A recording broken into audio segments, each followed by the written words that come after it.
Hare Krishna. Welcome you all in the class. Class में आप सभी वैष्णव का बहुत बहुत स्वागत है। हम आज श्री प्रभुपाद की स्मॉल बुक नारद भक्ति सूत्र जो है वो करेंगे। तो नारद भक्ति सूत्र में 29 सूत्र जो है आज हम पढ़ेंगे। तो आज जो है हमारी जो प्रिय माता जी हैं आनंद प्रदा माता जी, उनका जन्मदिन भी है।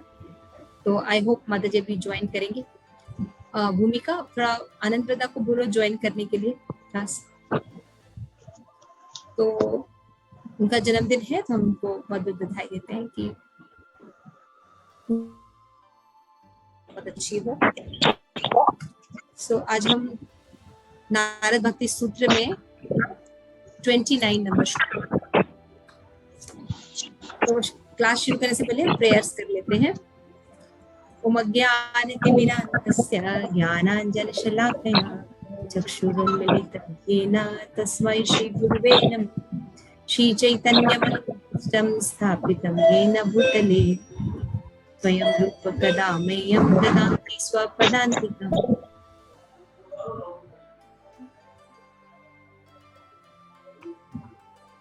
हरे कृष्णा कृष्ण कृष्ण हरे हरे, हरे राम राम राम हरे हरे। नारद भक्ति सूत्र की जय, श्री प्रभुपाद की जय, निताई गौर प्रेमानंदे हरि हरि। तो यहाँ पे नारद मुनि जो है उन्होंने भक्ति की परिकाष्ठता बताई और ये भी बताया कि कुछ लोग जो है वो ज्ञान ही को भक्ति के विकास का साधन मानते हैं। तो ज्ञान अगर भक्ति से जुड़ जाता है तो ज्ञान योग बन जाता है और वो भगवत भक्ति की ओर उन्मुख हो जाता है। तो दिव्य ज्ञान जो लेना ये भगवत भक्ति है। भगवान एक साधन है, लेकिन भक्ति में ज्ञान और वैराग्य निहित रहता है। अलग से ज्ञान और वैराग्य लेने की जरूरत नहीं पड़ती। आगे क्या बता रहे हैं नारद मुनि। अन्योन आश्रयवत इति एके, कुछ अन्य लोग भक्ति एवं ज्ञान को परस्पर पराश्रित मानते हैं, यानी एक दूसरे पर आश्रित मानते हैं। तो देखिए कुछ फिलॉसफीज हैं, आपको ये शब्द जो है श्लोकाल जो है छोटे छोटे लग रहे होंगे। तो यहाँ पे आपको एक चीज समझनी पड़ेगी, भगवान को समझने की अलग अलग मार्ग है। सिंपल सी बात है, भगवान को अलग अलग मार्ग से समझा जाता है। कुछ लोग ज्ञान योग लेते हैं, कुछ लोग ध्यान योग लेते हैं, है ना। कुछ लोग कर्म योग के द्वारा भगवान को समझने की कोशिश करते हैं, कुछ लोग भक्ति योग के द्वारा भगवान को समझने की कोशिश करते हैं। तो भगवान ने एकदम क्लियर कर दिया है, भक्त्या माम भी जानती, केवल भक्ति योग से ही भगवान को जाना जा सकता। तो यानी ये जो बाकी मार्ग हैं इनका क्या, तो अगर ये लोग अगर भक्ति से जुड़ जाएंगे तभी ये भगवान के जो हायर फिलॉसफी है या भगवत ज्ञान है इसको समझ सकते हैं। अन्यथा अगर अलग से ज्ञान और कर्म योग और ध्यान योग को लेके ये चलेंगे तो ये भगवत भक्ति को नहीं प्राप्त करेंगे। इनके और अलग अलग डेस्टिनेशन है। जैसे ज्ञानी जो होते हैं वो ब्रह्म ज्योति तक जाते हैं, यानी भगवान के रियलाइजेशन के 3 एस्पेक्ट होते हैं। तो ब्रह्म रियलाइजेशन फर्स्ट एस्पेक्ट होता है।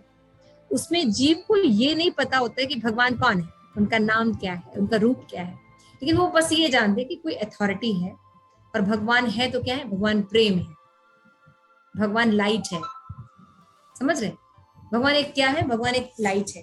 तो जनरली अगर आप देखिएगा, हम लोग शास्त्र तो पढ़ते नहीं है, तो हम लोग ने अक्सर देखा है, जैसे पिक्चरों में देखा है कि कोई व्यक्ति मरता है, दिखाया जाता है एक दिया जो है वो ऐसे उठता है और या लौ है ऐसे उठती है और वो जाके कहीं मर्ज हो जाती है। तो ये जो फिलॉसफी है ये ब्रह्म फिलॉसफी है। एक्चुअली में हम लाइट नहीं है, हम ये अगर ग्रॉस बॉडी नहीं है, ये जो शरीर है दिख रहा है आपको ऊपर से, ये शरीर भी हम नहीं है, और अंदर जो सूक्ष्म शरीर है जो कि इस शरीर का कारण है, मन बुद्धि अहंकार का बना हुआ है, वो शरीर भी हम नहीं है। हम आध्यात्मिक है। तो मतलब आध्यात्मिक है तो क्या हमारा कोई शरीर होगा? हाँ जी होगा, बिल्कुल होगा। और उसी शरीर के ऊपर सूक्ष्म शरीर है, उसी शरीर के ऊपर ग्रॉस शरीर है। तो कहने का मतलब ये है, जैसे आप मनुष्य हैं और आप जो है एक कुर्ता बनवाने जाते हैं, तो मान लो मीनाक्षी है, उसने कहा कि भाई मुझे मार्केट जाके एक बढ़िया कुर्ता लेना है, तो जब वो टेलर से कपड़े लेगी और बनवाएगी तो उसमें किसका नाप देगी? अपनी बॉडी का, है ना मीनाक्षी? तो उसमें 4 हाथ वाले दोगी कि 2 हाथ वाले? माता जी 2 हाथ है तो 2 हाथ वाले ही दूंगी। का जो बॉडी का स्ट्रक्चर है उसी को दोगे ना, कि भाई 2 हाथ है, ये मुंह ऐसे निकलेगा, तो उसके हिसाब से वो बनाता है। तो यानी बॉडी के हिसाब से वस्त्र होता है, ठीक है ना? गलत तो नहीं है? सबको समझ में आ रही है ना बात? वो जो हमारा शरीर होता है उसी के हिसाब से वस्त्र होते हैं। तो शरीर में जो आवरण दिया गया है, ये जैसा शरीर होता है वैसा ही होगा ना। यानी आध्यात्मिक रूप में हमारा एक स्वरूप है, हमारी आध्यात्मिक आंखें हैं, हमारे आध्यात्मिक नोज है, हमारा पूरा शरीर सच्चिदानंद। उसमें आत्मा और परमात्मा अलग नहीं होते, जैसे कि भगवान में, भगवान का सच्चिदानंद शरीर होता है वैसे होता है। तो हम एक, जैसे आपने देखा होगा कि भगवान जब अपना एक्सपेंशन करते हैं, कहीं कहीं दिखाता है ना, तो विष्णु जब अपना एक्सपेंशन करते दिखाता है कि वैसे ही चतुर्भुज रूप निकला, फिर वैसे ही चतुर्भुज निकला, फिर वैसे ही चतुर्भुज निकला। देखा ना ऐसा कृष्ण लीला में आपने? क्या होता है, भगवान है चतुर्भुज रूप में, तो वो अपना एक्सपेंशन करते हैं, विस्तार करते हैं, तो कैसा लगता है? वैसे ही चतुर्भुज रूप निकलेगा, वैसे ही चतुर्भुज रूप निकलेगा। उसी तरह से जो द्विभुज रूप है हमारा, वो भी सच्चिदानंद है। तो हमारा एक खूबसूरत शरीर है, और ये आंखें, नाक, कान, सब कुछ है हमारे पास, मन, बुद्धि, अहंकार सब है हमारे पास। हमें किसी चीज की जरूरत नहीं। इस जगत का कोई भी मटेरियल एलिमेंट्स आत्मा के लिए जरूरत नहीं, और हम पूरा जीवन इस मटेरियल वर्ल्ड को, इस मटेरियल चीजों को मेंटेन करने में लगा देते हैं। Just see the illusion. कितने मूर्ख और भ्रमित लोग हैं हम। इस एक सिंगल पेनी की भी आप, एक सिंगल सुई भी आप नहीं ले जा सकते। You have to leave everything. आप भौतिक शरीर को भी भगवत धाम नहीं ले जा सकते, आप सूक्ष्म शरीर को भी भगवत धाम नहीं ले जा सकते। यहाँ का कोई भी फूल, पत्ता, बंगला, गाड़ी, कुछ नहीं जाएगा। देखा है कभी? सुना है आपने? सिकंदर की कथा सुनी है ना? सिकंदर ने सारा विश्व जीता, है ना? भक्ति सिद्धांत सरस्वती ठाकुर जब छोटे थे, विद इन आई थिंक 6 और 7 ईयर्स के थे, तो उन्होंने क्योंकि उनके पिताजी बहुत बड़े स्कॉलर थे, भक्ति सिद्धांत सरस्वती ठाकुर, और he is very good in English. English के लिटरली अगर आप लोग देखिए, जैसे हम लोग अपनी बात करें तो 100, 150, 200 वर्ड से ज्यादा नहीं बोलते हम लोग। कोई से ज्यादा बोलता है?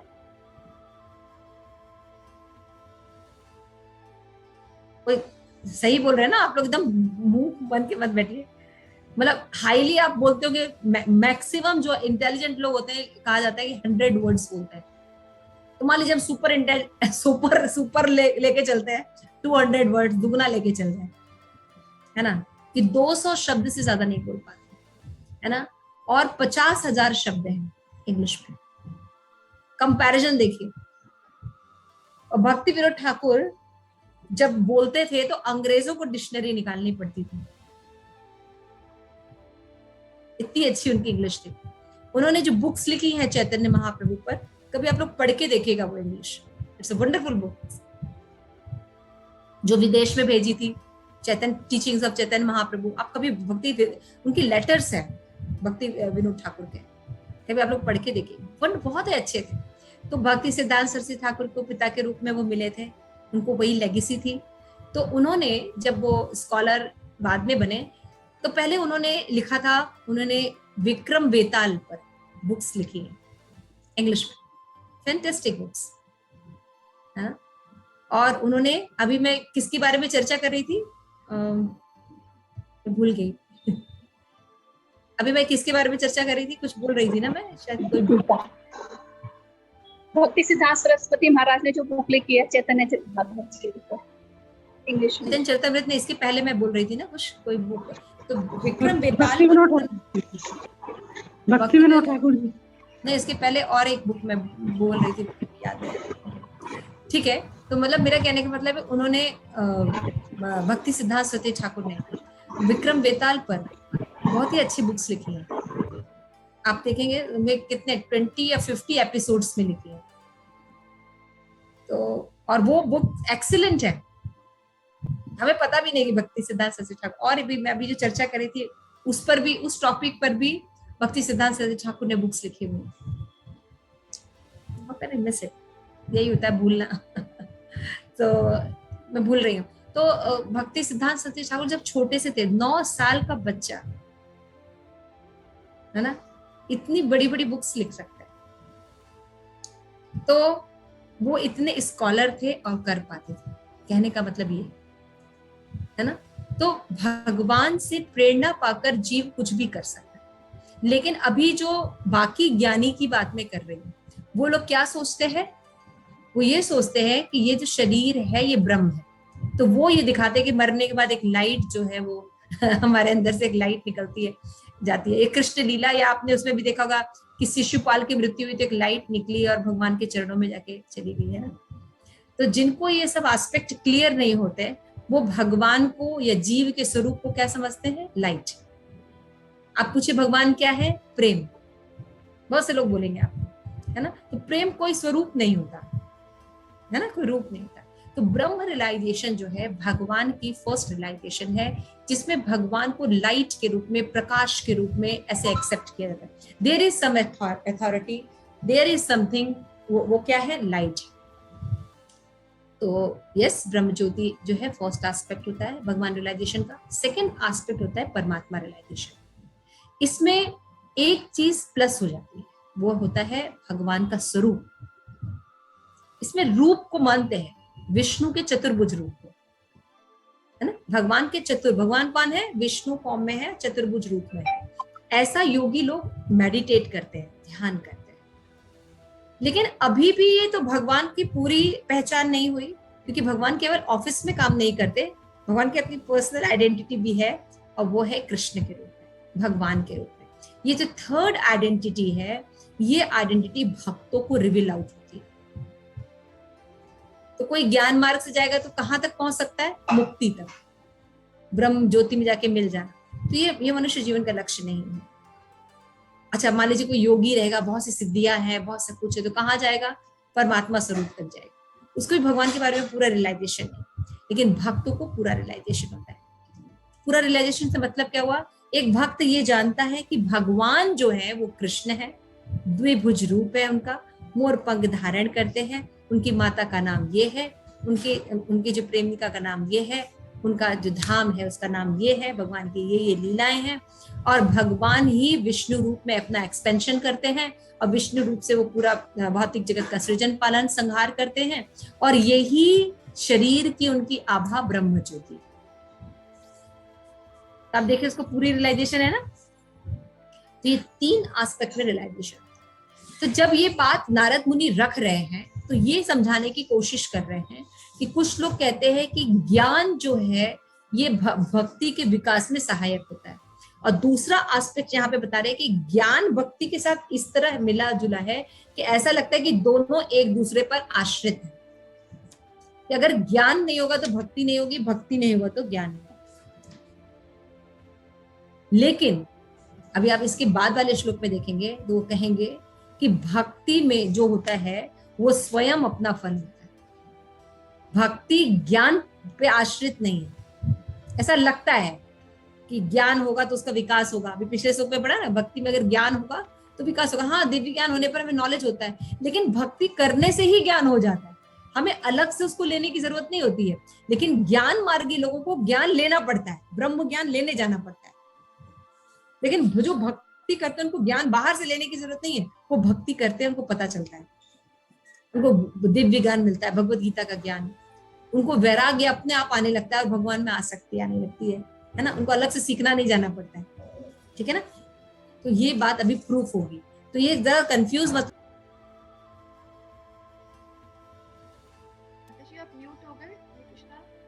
हरे कृष्ण माता जी, म्यूट हो गए आप। सॉरी, भक्ति ज्ञान के विकास का साधन है, कुछ लोग कहते हैं, है ना, कि साधन का मतलब अगर ज्ञान नहीं रहेगा तो भक्ति नहीं होगी। समझ रहे हैं? अभी दूसरा बात क्या बोल रहे हैं कि भक्ति और ज्ञान एक दूसरे पर आश्रित है, मतलब अगर ज्ञान नहीं रहेगा तो भक्ति नहीं होगी। ये दोनों फिलॉसफी बहुत ठीक नहीं।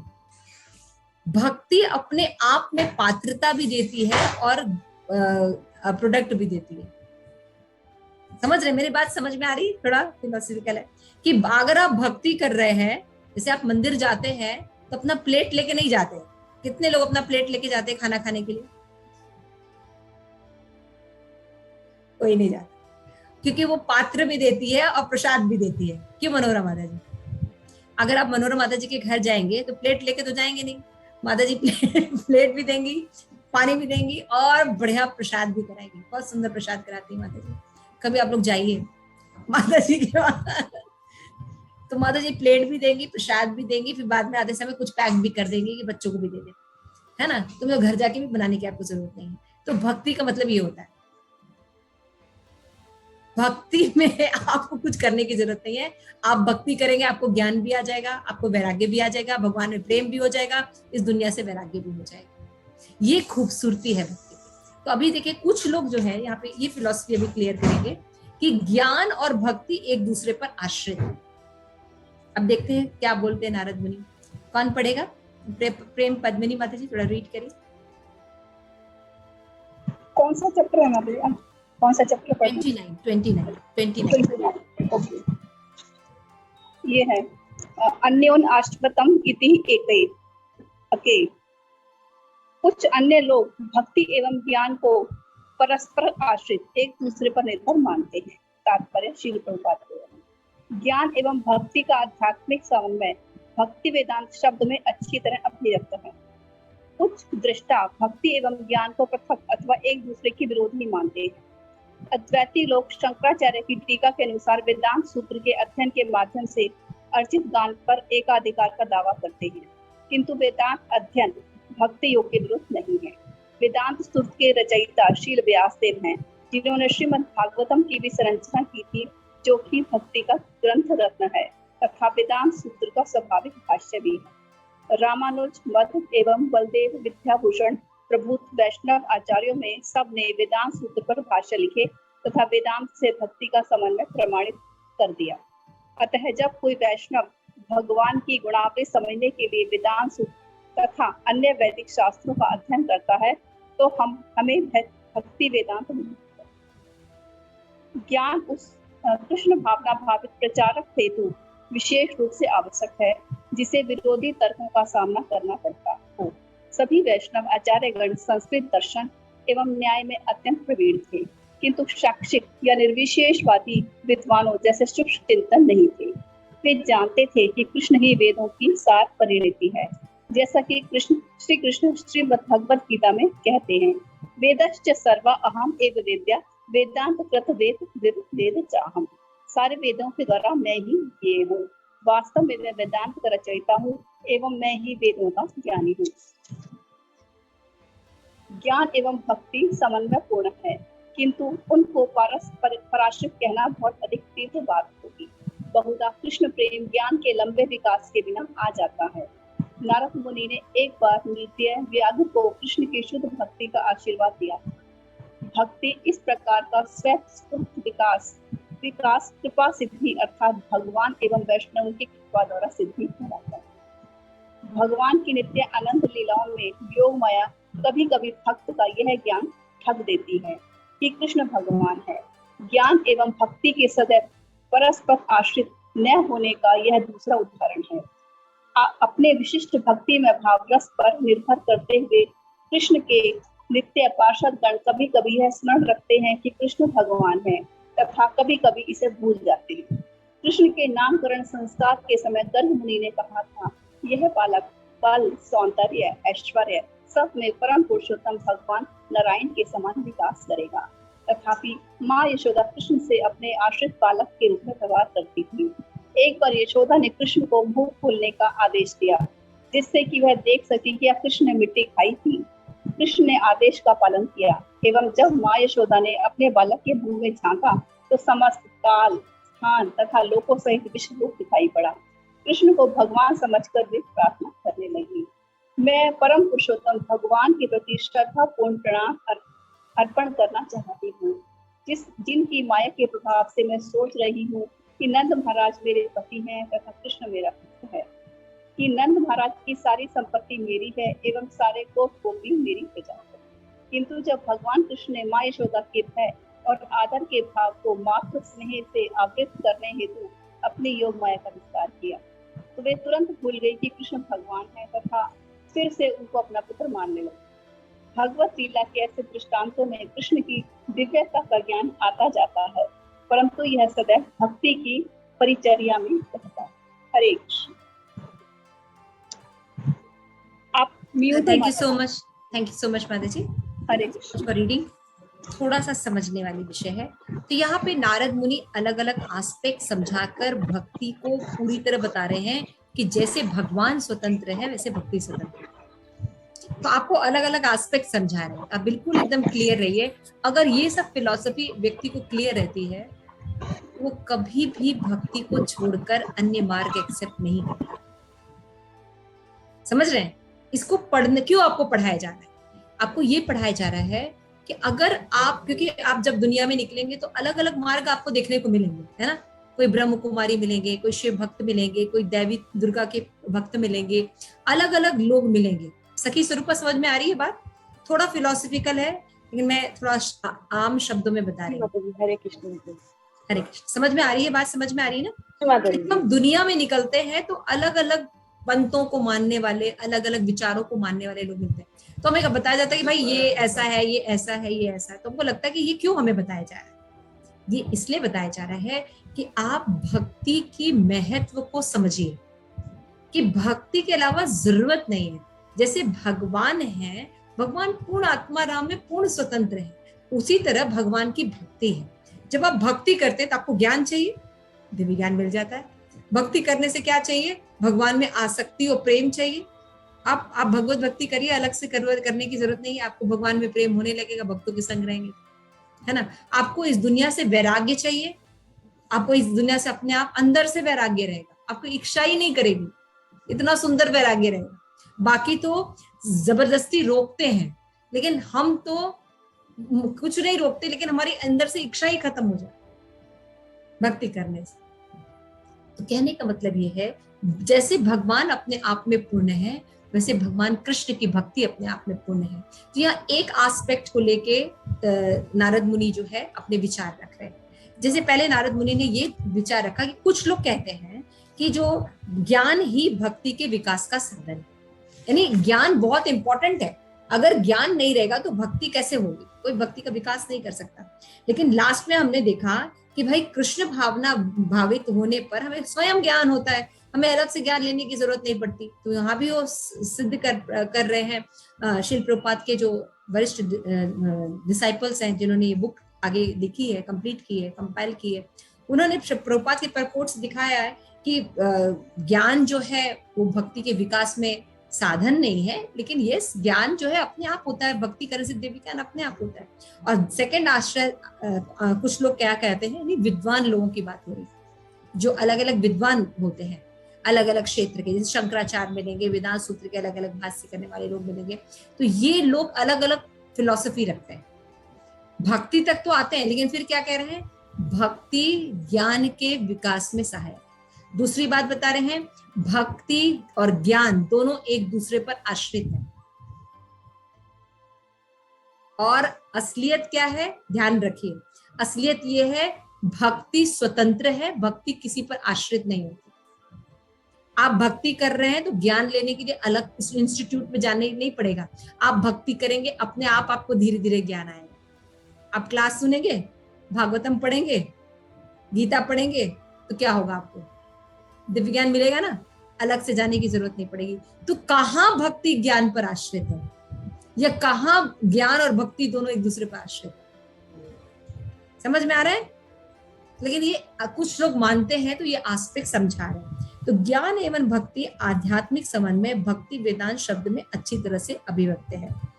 कुछ दृष्टा भक्ति एवं ज्ञान को अलग अलग मानते हैं, कुछ लोग एक दूसरे को विरोधी मानते हैं। कि अगर कोई भक्ति करता है भैया तो ज्ञानी बात नहीं चलेगी, दिमाग नहीं चलेगा, है ना। भक्ति करने वाले जो होते हैं भैया सेंटिमेंट लोग होते हैं, ये ज्ञानियों के बस की बात नहीं है। तो कुछ लोग उसको विरोधी मानते हैं। तो जैसे बताते हैं अद्वैती लोग जो होते हैं, जो भगवान और जीव को एक मानते हैं, यानी जीव ही भगवान है, जैसे शंकराचार्य, वो वेदांत सूत्र के अध्ययन के माध्यम से अर्जित ज्ञान पर एकाधार का दावा करते हैं। वो क्या कहते हैं, ज्ञान सबसे बड़ी चीज है ना। जीव अभी तक जीव है, लेकिन अभी थोड़ा सा ज्ञान ले लेगा तो वो भगवान बन जाएगा। समझ में आ रहा है, ये सब फिलॉसफी लेके चलते हैं। किंतु वेदांत अध्ययन भक्ति योग के विरुद्ध नहीं है। देखिए, भक्ति ज्ञान का विरोध नहीं करती है भाई, भक्ति भी दिव्य ज्ञान है, लेकिन ये कहना कि भक्ति ज्ञान पर आश्रित है, ये गलत है। समझ रहे प्रॉब्लम कहाँ है। वैष्णव को ये प्रॉब्लम नहीं है कि भक्ति से ज्ञान नहीं होता, भक्ति करते तो ज्ञान तो होगा, ज्ञान होना जरूरी भी है। लेकिन आप जो ये कह रहे हैं कि भक्ति के बिना ज्ञान ज्ञान के बिना भक्ति चलेगी नहीं, ये गलत है। आप भक्ति करेंगे अपने आप आपको ज्ञान हो जाए, ये अभी नेक्स्ट श्लोक में और क्लियर होगा। मैं इसलिए बता रही हूँ कि आप भ्रमित ना हो। सब बहुत अच्छे फिलोसफर तो है नहीं। इसमें जैसे संत तुकाराम का एग्जांपल दे सकते हैं कि जैसे हाँ। संत तुकाराम है वो बिल्कुल अनपढ़ थे, मतलब, लेकिन हाँ। उन्होंने कितने सुंदर सुंदर ग्रंथ लिखे हैं। तो वो कहीं मीराबाई कौन से स्कूल में जाके पढ़ी थी? मीराबाई कौन से स्कूल में जाके पढ़ी थी? हाँ, संत तुकाराम कौन से स्कूल में जाके पढ़े थे? लेकिन इनको गूढ़ अर्थ प्राप्त थे, इनको तो गूढ़ अर्थ प्राप्त थे, भक्ति के सारे गूढ़ रहस्य सारा जानते थे, है ना। गौर किशोर दास बाबा जी कौन से पढ़े लिखे? हाँ, वो कौन से पढ़े थे, लेकिन महान भक्त हुए हैं। तो इससे दास जी ठाकुर उनको गुरु बनाए। आप सोचिए, को फॉलो करने को कहते हैं तो वो भी स्कूल में गई है। हाँ, तो टॉप मोस्ट होती है। हाँ, तो मतलब कहने का है, जैसे कि आप लोग अगर थोड़ा सा याद कीजिए तो भगवत गीता के 18 चैप्टर में बताया गया है कि यदि कोई भी घटना घटती है, कोई भी कार्य होता है, तो उसमें 5 कारण होते हैं। 5 लोग मिलते हैं तब कोई काम होता है। किसी को याद है कौन कौन क्या 5 कारण है? उसमें है, एक तो कर्ता, इंद्रियां, स्थान, इंद्रियां, कर्म, सुपर सोल, कर्म की चेष्टाएं और परमात्मा, है ना। इसमें बताया जा रहा था, इस श्लोक में बताया शिल प्रभुपाद ने कि स्थान, कर्ता, इंद्री और इंद्री की चेष्टाएं, ये लोग नहीं भी रहेंगे, लेकिन परमात्मा की इच्छा होगी तो कोई कार्य हो जाएगा। सूर्यदास जी आंखें नहीं थी, यानी इंद्रियां नहीं थी, इंद्रियों की चेष्टाएं भी नहीं थी, लेकिन भगवान की जो सारा रूप और सारा कॉन्सेप्ट वो बता ले रहे थे। देख रहे हैं, समझ में आ रही बात? एक रिक्शा वाला दिन भर मेहनत करता है और एक व्यक्ति कुछ मेहनत नहीं करता, जॉब कर, भगवान की भक्ति करता है, बिजनेस करता है, तो भगवान की कृपा है उस पर, तो क्या होगा, एक ही जगह जाएगा, उसको करोड़ों का फायदा हो गया। तो आप कहेंगे जो मेहनत करता है उसको पैसे अच्छे मिलते हैं, तो भैया मेहनत तो मजदूर दिन भर सबसे ज्यादा करता है, तो उसको सबसे ज्यादा पैसे मिलने चाहिए थे। तो ये बात नहीं होती है, बात होती है कि कौन सा एस्पेक्ट सबसे इंपॉर्टेंट है। परमेश्वर एस्पेक्ट जो है सबसे इंपॉर्टेंट है, लेकिन कोई काम होता है तो हम क्रेडिट किसको देते हैं? क्रेडिट किसको देते हैं? अपने आप को देते हैं, मैंने किया। मैंने किया, इसलिए पाप लगता है। बाकी 4 को हम नेग्लेक्ट कर देते हैं। समझ गए? बहुत इंपॉर्टेंट बात है। तो उसी तरह से यहाँ पे जो बता रहे हैं कि ज्ञान, भक्ति जो ज्ञान का विरोध नहीं करता, लेकिन आप ये जो बात कर रहे हैं कि दोनों आश्रित हैं या भक्ति के विकास में ज्ञान सहायक होता है, यहाँ प्रॉब्लम।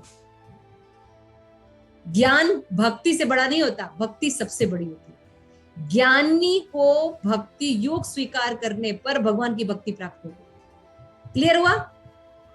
कोई व्यक्ति ज्ञानी है लेकिन अबोध है, ये है, जैसे सनत कुमार, ये ज्ञानी थे, इनको जब भगवत भक्ति मिली, नारद मुनि का संग मिला, तो क्या हुआ, ये भक्त बन गए ना, यानी इन्होंने भक्ति स्वीकार की। तो भक्ति मुख्य हो कि ज्ञान मुक्त हुआ? भक्ति मुख्य चीज है ना। उसी तरह वेदांत सूत्र के रचयिता श्री व्यास देव हैं। इन्होंने श्रीमद् भागवतम की रचना की, जो भक्ति का ग्रंथ रत्न है तथा वेदांत सूत्र का स्वाभाविक भाष्य है। वेदांत जो सूत्र लिखे गए हैं, इसमें सारे सूत्र दिए गए हैं, उस पर अगर कोई भाष्य है तो है श्रीमद् भागवतम। मतलब इतना बड़ा वेदांत सूत्र कौन पढ़ेगा, उसको छोटा सा बताया गया है वेदांत भाष्य। रामानुज, मध्वाचार्य, बलदेव विद्याभूषण, वैष्णव ने ये सब ने वेदांत सूत्र भाष्य लिखे तथा वेदांत से भक्ति का समन्वय प्रमाणित कर दिया। और उन सब ने यही प्रमाणित किया कि जो भक्ति है वो सर्वश्रेष्ठ, भक्ति ज्ञान पर आश्रित नहीं। आप अगर कुछ लोग कहते हैं कि भक्ति और ज्ञान एक दूसरे पर आश्रित है, तो हम सोचेंगे हाँ हाँ ठीक है बिल्कुल सही कह रहे हैं, कहेंगे ना हम लोग। लेकिन यहाँ नारद मुनि ये बात रख के खंडन कर रहे हैं, भक्ति और ज्ञान एक दूसरे पर आश्रित नहीं, भक्ति अपने आप में सेल्फ सफिशिएंट है। समझ में आ गई बात अदिति माता जी? बात अभी समझ में आ गई ना, क्लियर हो रहा है? कहीं किसी को अप सिद्धांत तो नहीं? ठीक है, आगे चलते हैं। तो इसमें देखिए बताते हैं, अतः कोई वैष्णव भगवान की गुणावली समझने के लिए वेदांत सूत्र अन्य वैदिक शास्त्रों का अध्ययन करता है तो हमें भक्ति वेदांत मिलता है। वो लोग बता रहे हैं कि भाई भगवान के बारे में हमें जानना है तो ज्ञान तो लेना ही पड़ेगा ना। तो क्या ज्ञान लेंगे? भागवतम पढ़ते हैं हम, उसमें बताया गया पहले श्लोक में भगवान ये है, भगवान परम सत्य है, भगवान सबको कंट्रोल में करते हैं, भगवान जो है दुनिया में आते हैं लेकिन फिर भी वो उनका स्वरूप सच्चिदानंद रहता है। तो भगवान के बारे में पढ़ तो रहे, समझ में? तो हमको भक्ति वेदांत जो तात्पर्य है, भक्ति के वेदांत को पढ़ना चाहिए, यानी भागवतम को, यानी भाष्य को जब हम पढ़ते हैं तो हमें ज्ञान मिल जाता है, हमें अलग से ज्ञान लेने की जरूरत नहीं पड़ती। हम जब, बहुत से लोग होते हैं भाई श्रीमद् भागवतम भी नहीं पढ़े होते, हृदय प्रकाशित है, भगवान कहते हैं मैं हृदय में रहता हूँ। और अगर आप सिंसियर हैं तो भगवान हृदय में बताते हैं। जो दक्षिण भारत में ब्राह्मण था वो पढ़ा लिखा नहीं था, उसको नहीं आता था, गलत पढ़ता था, है ना, लेकिन उसके हृदय में भाव था कि जो भगवान है ये कितना प्रेम करते हैं। देखो कि अपने अर्जुन जो उसका भक्त था, उसको भक्ति के कारण वो खुद ड्राइवर बन के, इतने दयालु हैं हमारे भगवान। उसको पूरे भगवत गीता का सार प्रकट था, उसने पढ़ा नहीं। तो भगवान चाहे, क्योंकि परमात्मा रूप में रहते हैं, तो बिना किसी भी चीज का सहारा लिए भक्ति जो है उसको पूरा ज्ञान दे देती। आप गांव में जाइए, गांव में आप देखिएगा बहुत कई बुजुर्ग होते हैं, अगर थोड़ा सा भागवत गीता और रामायण पढ़ते हैं, आप उनसे कोई बात होती है तो कहते हैं घबराओ मत बेटा, अच्छा हुआ थोड़े में भगवान ने निकाल दिया। कितनी बड़ी फिलॉसफी बोल रहे हैं, वो झूठ नहीं बोल रहे हैं। भगवान ने तुम्हें थोड़े में निकाल दिया बेटा, चिंता मत करो, भगवान ठीक करेंगे, है ना। अब देखिए ऐसे कई ऐसे श्लोक हम लोग ऐसे बोलते हैं, ऐसी बहुत बड़ी बड़ी चीजें बोलते हैं जिसके पीछे फिलॉसफी होती है। भागवत रामायण पढ़ के हमें पता चलता है। तो उसके लिए बहुत हम पढ़े लिखे हों, IAS PCS ऑफिसर, ऐसा जरूरी नहीं। हम जब ये दिव्य भक्ति वेदांत ग्रंथ पढ़ते हैं तो हमें ज्ञान अपने आप आता है। इसलिए पहले घर घर में गीता, भागवत, रामायण ये सब पाठ हुआ करते थे, तो लोगों को ज्ञान था। तो लोग अपने बच्चों का नाम क्या रखते थे? राम, है ना, राम रखते थे, लक्ष्मण रखते थे, है ना, कृष्ण रखते थे। तो क्या होता था, दिन भर उसको बुलाते थे, अपने ऑफिस का नाम, अपने शॉप का नाम, है ना, ब्रजवासी मिठाई वाला ऐसा रखते थे ना। अभी ट्विंकली, पिंकली, और भी पता नहीं अच्छे अच्छे नाम है, मुझे याद नहीं आ रहे। तो उन नामों को बोलने से और भगवान का नाम बोलने में बहुत अंतर है। तो वैष्णव जो है, भगवान के बारे में अगर उनको जानना होता है तो भक्ति वेदांत पर पढ़ते हैं, उनको अपने आप ही ज्ञान होता है। ज्ञान उस कृष्ण भावना भारित प्रचार हेतु विशेष रूप से आवश्यक है। अब देखो ये पैराग्राफ में बहुत इंपॉर्टेंट बात बता रही कि भक्ति ज्ञान को डिनाई नहीं करती, क्योंकि ज्ञान बहुत आवश्यक होता है, जिससे विरोध तर्क, जैसे कि हम मान लीजिए प्रचार करने जा रहे हैं, कुछ करने जा रहे हैं, तो हमें ज्ञान होना चाहिए ना, तभी तो हम किसी के बारे को बात को जवाब दे सकते हैं। किंतु शैक्षिक या निर्विशेष विद्वानों जैसे शुष्क चिंतक नहीं होते। वो निर्विशेषवादी ज्ञान नहीं होता कि भगवान अगर इतने दयालु होते या इतने इतने इंटेलिजेंट होते तो भगवान जब बारिश करते तो समुद्र के ऊपर बारिश क्यों करते? समुद्र को तो जरूरत नहीं, वहां तो बहुत पानी है। तो भगवान को तो इतनी भी अकल नहीं कि कहाँ क्या करना चाहिए कहाँ नहीं करना चाहिए। तो क्या जवाब देंगे इस फिलॉसफी का? बहुत विद्वान लोग बैठे हैं, भक्ति शास्त्री लोग बैठे हैं, कितना पढ़ते हैं प्रभुपाद को। मान लीजिए आपसे कोई पूछे भगवान अगर ये सदाचार्य भगवान किसी जीव के हरे कृष्णा मत दंडवत प्रणाम। जो मुझे याद है, भगवान किसी जीव की पात्रता नहीं देखते, सबके ऊपर कृपा करते हैं। ये अद्वैताचार्य मेरे क्लासेस आप सुना सब क्लासेस पूरे बता देते हैं। आप म्यूट हो गए माता जी, म्यूट हो गए आप। हाँ सॉरी। भगवान वैष्णव फिलॉसफी क्या है? वैष्णव फिलॉसफी है भगवान का एक स्वभाव कृपालु, जिसको जरूरत नहीं भी होती उसको भी देते हैं। देखिए दो एस्पेक्ट है ना, संभाव। भगवान सबको समान रूप से कृपा करते हैं, समान रूप से देते हैं, कृपा करते हैं। आप कुछ भी बोल सकते नहीं करते, ईर्ष्या द्वेष नहीं करते, ईर्ष्या द्वेष नहीं करते, भेदभाव नहीं करते। आरोप लगाते हैं कि भगवान अपने भक्तों से ज्यादा प्रेम करते हैं। तो भगवान इस आरोप में कहते हैं कि देखो मतलब मैं तो सभी से समान प्रेम करता हूँ। जब वर्षा होती है, धूप पड़ती है, तो सभी पे समान रूप से होती है। वर्षा, धूप, हर चीज भगवान सबको समान रूप से देते हैं। समझ गए? ये वैष्णव फिलॉसफी है। तो यहाँ पे बताए जा रहे हैं, लेकिन उनकी जो मान लीजिए वो प्रचार करने जा रहे हैं, तो वो जो भी फिलॉसफी बताते हैं, जिन बातों को तर्क देते हैं, लोग कहते हैं, जैसे बहुत से लोग कहते हैं भगवान का आकार नहीं होता, भगवान निराकार है। तो क्या जवाब देंगे? हाथ इस बार आप लोग उठाइए। मान लीजिए आपसे पूछते नहीं भगवान तो निराकार होता है, भगवान का कोई आकार नहीं होता। अगर हम आकार बोल देते हैं तो भगवान को बांध देते हैं। तो भगवान जो है निराकार है, मतलब वो बड़े हैं, विभु हैं, तभी वो भगवान। ठीक है, कौन क्या फिलॉसफी बोलेंगे इसके अगेंस्ट? आनंद अनम्यूट कीजिए। मतलब जी अगर निराकार होते हैं तो वो जो उन्होंने लीलाएं करी हैं वो कैसे करते हैं? तो भगवान।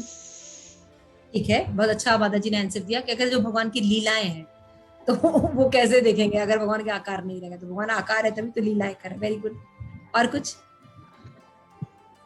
माता जी निर्विशेषवादी है या जो नहीं मानते भगवान के आकार को, उनके लिए वो निराकार है, लेकिन जो भगवान को मानते हैं कि वो आकार है, उनके लिए साकार रूप से भगवान अवेलेबल है। नहीं, शंकराचार्य जी ने भी तो माना है ना कि भगवान का सगुण रूप, उन्होंने भी तो माना है। लेकिन शंकराचार्य के जो डिसाइपल है वो उनसे श्रेष्ठ है ना, उनके जो मायावादी शिष्य बैठे हुए वो उनसे श्रेष्ठ है। वो कहते हैं भगवान का आकार है। हरे कृष्णा माता जी, दंडवत प्रणाम। यस राधिका। माता जी जैसे कि हम बोलते हैं, जैसे हम लोग अगर हम बच्चे हैं और हमारा स्वरूप है तो हमारे माँ बाप का स्वरूप है, तभी हमारा स्वरूप है। इसी तरह भगवान हमारे परम पिता है। अगर हम लोग, हमारा आकार है, हम लोग बोल रहे हैं, हमारी बॉडी है, हमारा सब कुछ है, तो हम उनके अंश हैं। मतलब हमारे माँ बाप हैं, जैसे वो अंशी हैं तो हम उनके अंश हैं। और वैसे ही अगर भगवान अंशी हैं, भगवान हमारे परम पिता भगवान है, तो अगर उनका स्वरूप भी नहीं है तो फिर हमारा स्वरूप भी क्यों है? अगर हमारा स्वरूप है मतलब हमारे माँ बाप का स्वरूप है, इसलिए हमारा स्वरूप है ना। भगवान का स्वरूप है तभी हमारा स्वरूप है ना। यस, माता जी ने बहुत अच्छा पॉइंट बताया कि अगर कोई ये बोले तो हम ये कह सकते हैं कि भाई जब भगवान के पार्ट्स का स्वरूप है तो वो तो पूर्ण भगवान है, तो क्या उनका स्वरूप नहीं होगा? तब तो ऐसा तो एक्सेप्ट नहीं कर सकते। Very good point. Yes Meenakshi. और कोई हैंड रेज कर रहा है? अच्छा, प्रेम मंजरी। माता जी, जिस तरह से वो ब्रह्म ज्योति भगवान को कंसिडर करते हैं कि वो ज्योति है, तो ज्योति के होने के लिए एक ऑब्जेक्ट का होना जरूरी है जिसमें से वो ज्योति रिफ्लेक्ट होती है। Very nice point. ये भी आप बता सकते हैं कि भाई अगर कोई ज्योति है तो कहीं से तो निकलेगी ना, कोई दिया होगा, सम प्रकाश इज देयर, तो वो कुछ तो होगा वहां पे कि जिसके कारण वो निकल रहा होगा। चलो ठीक है। यस प्रेम मंजरी। हरे कृष्ण माता जी जैसे बोलते हैं ना निर्विशेष है निराकार, तो वो उनका भौतिक नहीं है, इट इज बियॉन्ड परसेप्शन। वो ये जो आप हमारे जो परसेप्शन है आकार का, या जो अगर हम विशेष बोलते हैं तो वो नहीं है, वो बियॉन्ड है इसका, वो भौतिक नहीं है, वो अप्रकृत है, प्राकृत। ठीक है, माता जी ने भी जो बोला बहुत अच्छी बात बताई कि भगवान का जो आकार है वो आध्यात्मिक है, भौतिक नहीं है, जैसे कि हम लोग का भौतिक शरीर है। और कोई कुछ बोले? मैं चाहती हूँ कि हरे कृष्णा, हरे कृष्णा। यस नरसिंह स्तुति, यस यस। माता जी, अगर भगवान का कोई स्वरूप नहीं होगा तो हम सेवा किसकी करेंगे? क्योंकि अगर भगवान का स्वरूप नहीं रहेगा तो हम सेवा किसकी करेंगे? तो हम हमारा तो स्वरूप ही है, हमारा भी की सेवा करें, तो हम निराकार की तो सेवा नहीं कर पाएंगे। लेकिन मैं चाहती हूँ कि आप आज एक अच्छा आंसर देख सुन के जाए और ये सब मत बोले। हरे कृष्ण। माता जी एक पॉइंट और। यस मीनाक्षी। माता जी जो निराकार रूप में है वो भगवान की लीला को एंजॉय नहीं कर पाएंगे उनके हाँ, वो माध्यम। भगवान की लीला को बता दिया उन्होंने। माता जी ने एक और बात है कि हाँ, अगर भगवान लीलाएं करते हैं, आनंद प्रधान ने बोला ना भगवान की लीलाएं होती हैं, इसका मतलब भगवान का आकार है। लेकिन this is not a smart answer. Again I am saying yes. Prem Padmini माता जी। हाँ हरे कृष्ण। जैसे कि जो निर्विशेषवादी हैं तो वो बेसिकली उनके पास क्या कॉन्सेप्ट है कि जो बॉडी है, जो शरीर है, वो तो खाल्य है। तो मतलब अब वो इस कॉन्सेप्ट को नहीं जानते कि भगवान का जो शरीर है वो सत्यचित आनंद से बना हुआ है, तो इसलिए वो शरीर के कॉन्सेप्ट को एक्सेप्ट नहीं करते हैं। हाँ, ये भी बात बताई गई कि भगवान का जो शरीर है वो आध्यात्मिक है। अभी बोला किसी ने भी बताया कि आध्यात्मिक है। यस प्रेम मंजरी। यस। तो इसमें लेकिन एक साथ साथ फिर एक पॉइंट है कि इसलिए तो जो भगवान है उन्होंने हर चीज बनाई है और हर चीज का जो एक स्पेशल शेप है, आकार है। ये भी बात बताइए कि अगर सारे चीजों का आकार है, राधिका ने बताया कि अगर सारे चीजों का आकार है और भगवान का आकार जिसने बनाया उसका आकार नहीं तो कैसे होगा? तो वो पॉसिबल नहीं है। ये भी पॉसिबल। ये दोनों पॉइंट हो चुके हैं। हाँ, थैंक यू माता जी, दोनों पॉइंट हो चुके हैं। यस प्रेम मंजरी। हरि बोल माता जी। एक मिनट रुक जाओ, प्रेम मंजरी को बोले तो फिर आपको। अच्छा, जैसे ऐसा बताते कि भगवान निराकार भी है और साकार भी है। That answer I want. एक पॉइंट पे यहाँ पे भी जीतते कैसे हैं? क्योंकि वो यहाँ पे भी simultaneously he is here also. ये पॉइंट आप लोग को पता होना चाहिए। I want that answer. जब आप शास्त्र पढ़ेंगे तो आपको भगवत बता देंगे। अगर कोई भगवान है तो उसके अंदर सब कुछ होना चाहिए। भगवान का मतलब ही है पूर्ण और श्रेष्ठ, नहीं तो भगवान कैसे हो सकता है? अगर भगवान केवल निराकार है तब भी गलत है, अगर भगवान केवल साकार है तब भी भगवान की अधूरी डेफिनेशन आप बता रहे। भगवान एक साथ निराकार और साकार रह सकते हैं। अब मुझे आप बहुत लोग बता सकते हैं कि भगवान कैसे साकार और निराकार है एक साथ, कैसे समझेंगे?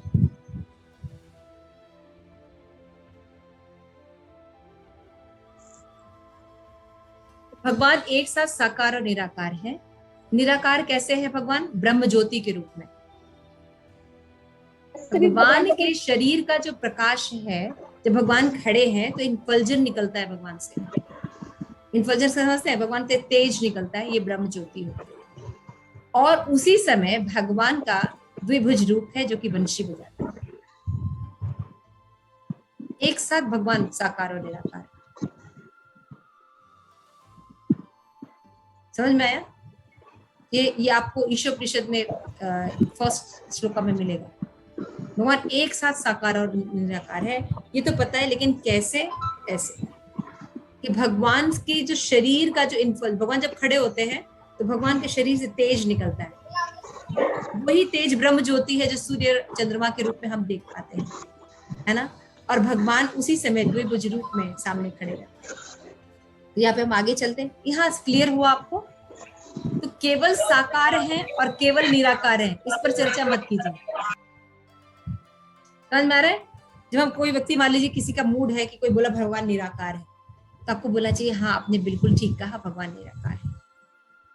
लेकिन ये अधूरी डेफिनेशन। मनोरमा माता जी ठीक समझ में आ रहा है? कोई गलत तो नहीं बोल रही मैं? आप अनम्यूट कीजिए माता जी, अनम्यूट कीजिए। माता जी ये साकार तो समझ आ रहा है, लेकिन निराकार में तो नहीं समझ आ रहा है। फिर से दोबारा से एक बार बताइए। निराकार भगवान की जो ज्योति है, ब्रह्म ज्योति, ये निराकार है ना? हाँ ये निराकार है। भगवान निराकार भी तो है। तो भगवान से ही तो, भगवान का कॉन्सेप्ट अगर कोई व्यक्ति जानता है तो वो जानता है ना कि ब्रह्म ज्योति भगवान के शरीर का ही तेज है। यानी ब्रह्म ज्योति ये गलत धारणा नहीं है, अधूरी धारणा है, ये ध्यान रखिए। मानते हैं, साकार नहीं मानते, बस ज्योति को ही निराकार मानते हैं। हाँ, तो हम यही आप लोगों को बताना चाहते हैं कि आप लोगों से जब कोई पूछता है कि भगवान साकार है निराकार है, तो आप अगर वो निराकार बोल रहा है तो आप साकार कर रहे हो, अगर आप साकार बोल रहे हो तो आप निराकार कर रहे हो, यही कर रहे हैं ना। हमें ये झंझट में ही नहीं पड़ना है, हमारी फिलॉसफी अचिंत्य भेदा भेद है। हाँ, कई बार जैसे माता जी ब्रह्म कुमारी वाले हैं तो इनसे कई बार इसी बात की बहुत बहस हो जाती है। तो कहते हैं नहीं, निराकार है, केवल ज्योति है, भगवान का कोई साकार रूप ही नहीं है। तो हमारे यहाँ तो ये पता होना कि अगर भगवान ज्योति है, प्रकाश है, तो प्रकाश का कोई सोर्स तो होता होगा। हाँ, वही सोर्स क्या है? तो ईशोपनिषद में लिखा हुआ है माता जी, लास्ट श्लोक में जो प्रार्थना होती है उसमें जो भक्त है वो प्रार्थना करता है कि भगवान आप अपने ये जो ब्रह्म ज्योति है ये हटा लीजिए, क्योंकि आपका जो स्वरूप है मुझे दिखाई नहीं दे रहा है। तो इस ब्रह्म ज्योति को हटा लीजिए ताकि आपके सुंदर मुख का दर्शन कर सकें। अभी आप लोगों को कॉन्सेप्ट समझ में आ रहा है? हमारी फिलॉसफी अचिंत्य भेदा भेद है। आपसे कभी कोई पूछे ये कि ये, तो हम दोनों को लेके चलते हैं। आप कभी भी कोई भी प्रॉब्लम में फंसिए, हमेशा याद कीजिए कि हमारी फिलॉसफी अचिंत्य भेदा भेद है। दिन में भक्ति करनी चाहिए कि रात में? हमेशा, दोनों टाइम कर सकते हैं भक्ति, दोनों टाइम कर सकते। कोई भी आंसर हो, भगवान साकार है निराकार है, भगवान दोनों है एक्चुअली। ये बात सोचा ही नहीं होगा उस व्यक्ति ने, क्योंकि हम क्या कर रहे हैं, कोई व्यक्ति का एक विश्वास है तो सबसे पहले क्या कर रहे हैं, उसको काट रहे हैं। तो वो काटने पर वो व्यक्ति में इतना एग्रेशन आ जाता है, इतना एंगर आ जाता है कि वो आपकी सही बात को भी एक्सेप्ट नहीं करेगा। अगर आप उससे, जैसे कोई बोलता है हाँ भगवान निराकार है, तो सबसे फर्स्ट वर्ड बोलना चाहिए, आपने बिल्कुल ठीक कहा, भगवान निराकार है। लेकिन भगवान का ये परसेप्शन जो है ये थोड़ा कम एस्पेक्ट है, इसके और भी दो एस्पेक्ट हैं, परमात्मा एस्पेक्ट और भगवान एस्पेक्ट। अब आप सही हैं, आप सिर्फ भागवतम का श्लोक जो है वो कोट कर दीजिए, एते चांस करा पुरुषम कृष्णस्तु भगवान स्वयं ब्रह्मेति परमात्मेति, ये यही श्लोक है ना, एवं तत्वविदम तत्वम। आपने मिक्स कर दिया। हाँ मिक्स कर दिया, मैं दो कर दिए। एवं तत्वविदम तत्वम है ना प्रेम पद में, ज्ञानम अद्वयम। हाँ, यस यही है। एवं ज्ञानम अद्वयम, ये ज्ञानम अद्वयम ब्रह्मेति परमात्मेति भगवानेति शब्द। इस श्लोक का लर्न करो श्रीमद् भागवत पहले अध्याय का, कि भगवान में तीन तत्व होते हैं, ब्रह्मेति भगवान। अभी क्या है, अब आप जो बात कर रहे हो, आप अपने ऊपर बात नहीं कर रहे हो, आप शास्त्र के हिसाब से बात कर रहे हो, तो व्यक्ति में लड़ाई नहीं होगी। हम जनरली पर्सनल ले लेते हैं और पर्सनल बोलने लगते हैं। कभी भी पर्सनल नहीं बोलना चाहिए, हमेशा दूसरों को एक्सेप्ट करके हमें शास्त्र से एग्जाम्पल दिए कि श्रीमद् भागवतम में ऐसा कहा। आप किसी भी अच्छे, मैंने जितने भी अच्छे वैष्णव से, पता नहीं मेरा अपने लाइफ में हमने देखा, किसी भी अच्छे वैष्णव से बात कीजिए, वो आपकी बातों को किसी शास्त्र के एग्जाम्पल के साथ बताते हैं, है ना, कोई श्लोका के साथ बताते हैं। ऐसा है, हमेशा श्लोका बताएंगे और उसको बताएंगे ये ऐसा है। वो ना इधर सुनते हैं ना उधर सुनते हैं ना, बीच में अपने आप को रखते हैं, एकदम सेफ रहते हैं। मनोरमा जी, आई थिंक आंसर दे पाए आपका? हाँ बिल्कुल। हमें इन चक्करों में नहीं पड़ना, ये है कि ये, हमें ये बताना है दोनों है। हमारी फिलॉसफी अचिंत्य भेदा भेद है। हम भगवान जो है एक भी है और भगवान से हम अलग भी हैं, एक साथ है, और ये दोनों एक ही समय में होता है। एक ही समय में हम भगवान से अलग हैं एज अ जीव, और एक ही समय में भगवान हमसे बड़े भी है ना। माता जी, आपने एक बार ये बोला था ना, जब हम आप बता रहे थे तो आपने कहा था ये जो निराकार है, जो ब्रह्म का जो है, ये भी एक प्रोसेस है जो पूर्ण होता है भगवान से मिलके। यहाँ तक आना भी फर्स्ट फिलॉसफी है भगवान के बारे में जानने की। क्योंकि जब परले होती है भगवान के बारे में ये आसानी से नहीं जाना सकता। हाँ, ये भौतिक जगत से ऊपर की बात है कि वो समझ रहा है, लेकिन आंशिक समझ है। आंशिक जैसे होते हैं ना, half knowledge is more dangerous. आधा नॉलेज ज्यादा डेंजरस है ना। तो पूरा नॉलेज होना चाहिए, ये बात बता रहे हैं। तभी तो देखिए, अगर मान लीजिए अगर आपके सामने ये फिलॉसफी आती कि कुछ लोग कहते हैं कि भक्ति और ज्ञान एक दूसरे पर निर्भर करते हैं, तो हम थोड़ा सा सोचते हैं, कहते हैं हाँ ठीक है, भक्ति ज्ञान एक दूसरे पर निर्भर करते हैं, लेकिन भक्त यहाँ पे हटा रहे हैं इस बात को। कितने एक लाइन की बात है, लेकिन भक्त कह रहे हैं कि अगर भक्ति और ज्ञान को एक दूसरे पर आश्रित मानेंगे, इसका मतलब आप ज्ञान को ज्यादा महत्व दे रहे हैं। आप ये नहीं समझ रहे हैं कि भक्ति को किसी चीज की आवश्यकता नहीं होती, भक्ति में अपने आप ज्ञान और वैराग निहित होता है।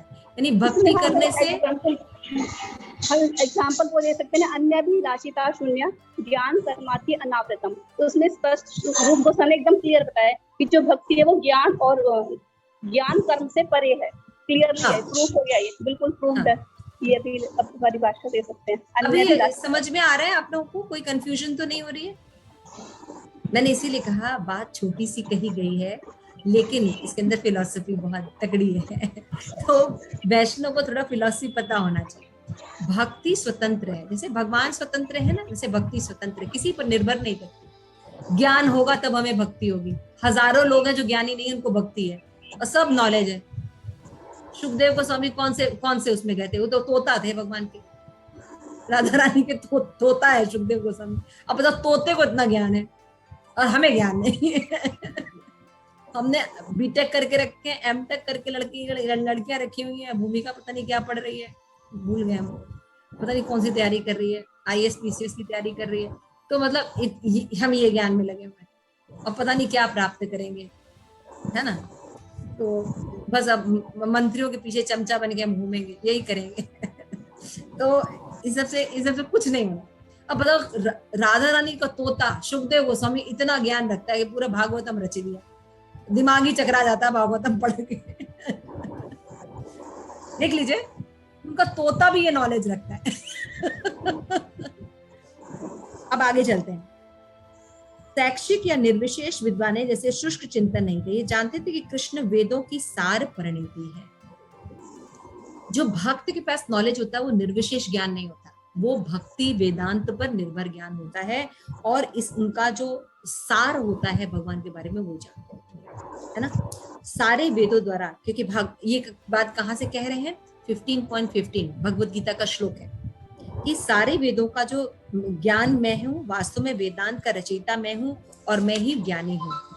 ज्ञान एवं भक्ति महत्वपूर्ण है, किंतु एक दूसरे पर आश्रित है, ये भक्त स्वीकार नहीं करते। हम तो तुरंत स्वीकार कर लेंगे क्योंकि हमें नॉलेज ही नहीं है।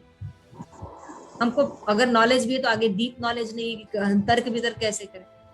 अगर हम ज्ञान को समझ लेंगे कि बड़ा है, यानी भक्ति को हमने निकृष्ट कर दिया। नहीं, भक्ति में ज्ञान अपने आप होता है। भगवान चाहे तो बिना ज्ञान के किसी को कुछ भी ज्ञान दे सकते हैं, और भगवान चाहे तो किसी को कुछ भी। एक एप्पल गिरा, भाई क्यों गिरा? अब एप्पल तो रोज ही गिरता है, कितने लोग सोचते हैं कि नीचे क्यों गिरा, ऊपर क्यों नहीं गिरा, है ना। अभी एक एप्पल गिरेगा तो गौरी उठा के काटेगी और खा जाएगी, क्यों गौरी, है ना। सही कह रहे हैं। भाई हमको भी मिलेगा तो क्या यार, बड़ी बढ़िया एप्पल मिला, चलो भाई काटो और खाओ। लेकिन उसने, न्यूटन ने सोचा कि नहीं, नीचे ही क्यों गिरा, ऊपर क्यों नहीं गिरा, गुरुत्वाकर्षण का नियम बनाया उसने, है ना। तो कहने का यही मतलब है, हम सोचते नहीं, छोटी छोटी बातें बहुत क्लियर करनी चाहिए। नारद मुनि ने एक बार एक निर्दय व्याघ्र को कृष्ण की शुद्ध भक्ति का आशीर्वाद दे दिया। बहुत खूंखार वो शेर था, उसको बस कहा तथास्तु, वो ऋषि बन गया। लोग, वो कौन से स्कूल में गया था। तो भक्ति के लिए ज्ञान जरूरी नहीं है।